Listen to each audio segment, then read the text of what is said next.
2006 চনৰ আগৰ বিদ্যালয়সমূহক আমি প্ৰাদেশিকৰণ কৰাৰ বাবে সিদ্ধান্ত গ্ৰহণ কৰিছিলোঁ।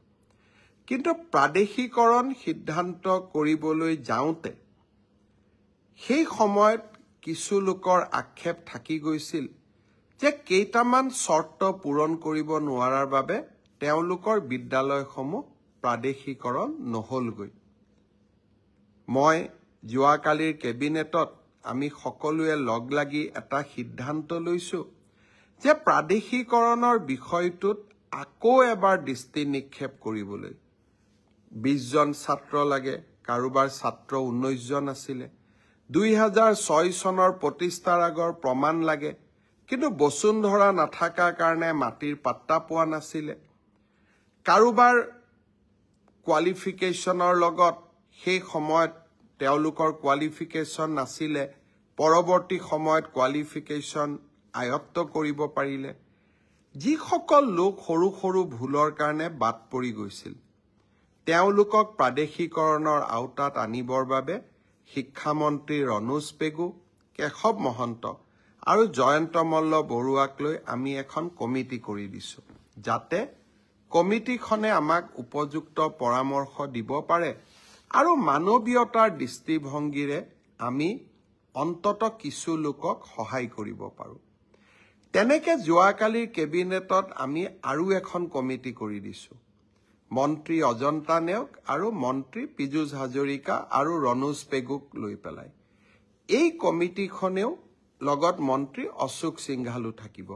এই কমিটিখনে আশা কৰ্মী, মধ্যাহ্ন আহাৰ যোগান ধৰা ৰান্ধনীসকল আৰু অংগনবাদী কৰ্মী আৰু সহায়িকাসকলেও বিভিন্ন সময়ত উত্থাপন কৰি অহা দাবীসমূহো আকৌ এবাৰ সমীক্ষা কৰিব। সকলোৱে লগ হৈ অসমৰ জ্বলন্ত সমস্যাসমূহ সমাধান কৰিব পাৰোঁ। আজিও মই সদৌ অসম কৰ্মচাৰী পৰিষদৰ লগত দীঘলীয়াকৈ বহিছিলোঁ।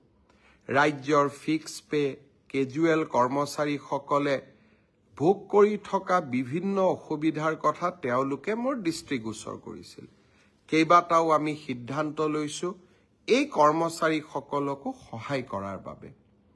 আৰু খুব সোনকালে অন্তত অসমৰ চৰকাৰী হস্পিটালসমূহত আমাৰ কৰ্মচাৰীসকলক সম্পূৰ্ণ কেছলেছ ট্ৰিটমেণ্ট কৰাৰ বাবে, অৰ্থাৎ টকা দিব নালাগে, মাত্ৰ কাৰ্ডখন দেখুৱাই স্বাস্থ্যসন্মত স্বাস্থ্যৰ পৰীক্ষা কৰিব পাৰিব, চিকিৎসা ল'ব পাৰিব, যাক কেছলেছ ট্ৰিটমেণ্ট বুলি কয়।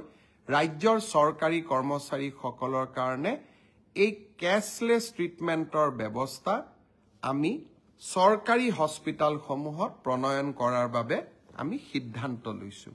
আজি কৰ্মচাৰী পৰিষদৰ লগত কথা পাতি এই সিদ্ধান্তসমূহ লোৱা হৈছে।